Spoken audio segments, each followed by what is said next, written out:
Good morning student. आज से हम नया चैप्टर शुरू करने जा रहे हैं, नियोजन प्लानिंग। तो आज मैं आपको समझाने जाऊंगी नियोजन किसे कहते हैं, नियोजन का आशय और नियोजन की प्रकृति।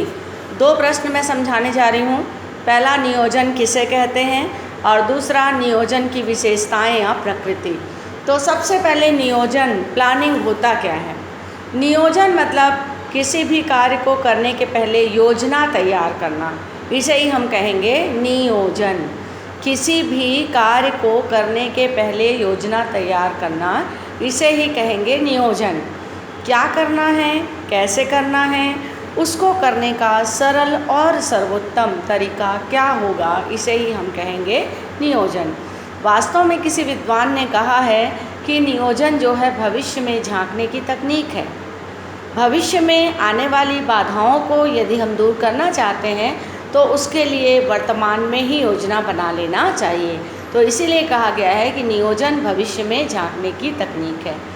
तो नियोजन मतलब प्लानिंग, किसी भी कार्य को करने के पहले योजना तैयार करना, इसे ही कहेंगे हम नियोजन। क्या करना है, कैसे करना है और करने का सरल और सर्वोत्तम तरीका क्या होगा। नियोजन की विशेषता, पहला है नियोजन एक सतत प्रक्रिया है। Management is a process. वास्तव में बच्चों, नियोजन जो है एक सतत यानी लगातार चलने वाली प्रक्रिया है। नियोजन की प्रक्रिया तब तक चलते रहती है जब तक कि कोई उपक्रम यानी कोई उद्योग, कंपनी अपने निर्धारित लक्ष्य को प्राप्त न कर ले। वास्तव में नियोजन जो है ये विश्वव्यापी भी है। सभी जगह इसको हम लागू करते हैं, चाहे छोटे से छोटा उपक्रम हो या बड़े से बड़ा उपक्रम। तो सभी उपक्रम में ये क्रियाएं, योजना बनाने की क्रियाएं लगातार चलते रहती हैं, क्योंकि एक के बाद एक कार्य आते रहता है और कार्य को पूर्ण करने के लिए योजनाएं, उपक्रम बनाते रहती है। तो वास्तव में यह एक सतत या गतिशील प्रक्रिया है। दूसरा है उद्देश्य पूर्ति में सहायक। वास्तव में जो नियोजन अर्थात जो हम किसी कार्य को करने के लिए योजना बनाते हैं तो वो उपक्रम की उद्देश्य की पूर्ति में सहायक होता है। मतलब कभी भी कोई भी उपक्रम जिसका उद्देश्य कुछ भी हो सकता है, लेकिन मुख्य उद्देश्य होता है लाभ कमाना।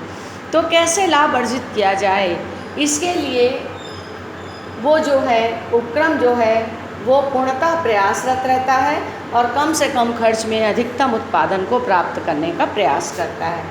अगला है मुख्य कार्य। बच्चों, वैसे तो प्रबंध के बहुत सारे कार्य हैं जो कि आपने पिछले अध्याय में पढ़ा है। नियोजन, संगठन, समन्वय, अभिप्रेरण, नियंत्रण, स्टाफिंग, तो ये सारे जितने भी कार्य हैं उसमें नियोजन प्रबंध का एक मुख्य कार्य माना जाता है।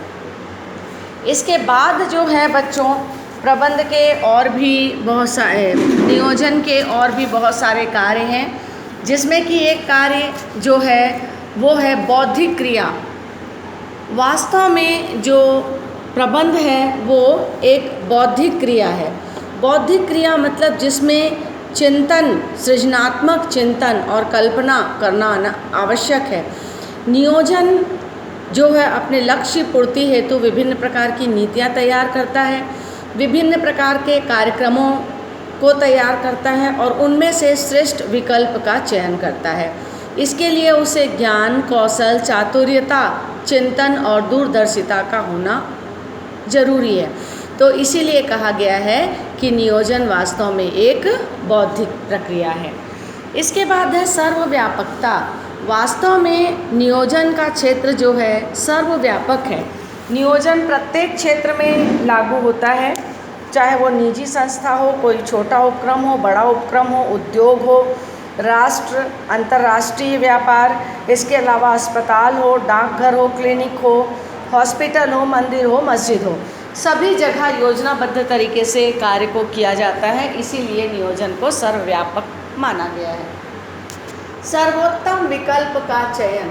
वास्तव में योजना बनाते समय एक से अधिक उप योजनाएँ तैयार की जाती हैं और उनमें से जो योजना सर्वोत्तम होती है, जो सरल होता है, जिसमें कम से कम लागत आता है, उसका चयन किया जाता है और जिसमें स्थिरता होती है, अर्थात जो लंबे समय तक के लिए लागू कर सके उपक्रम में।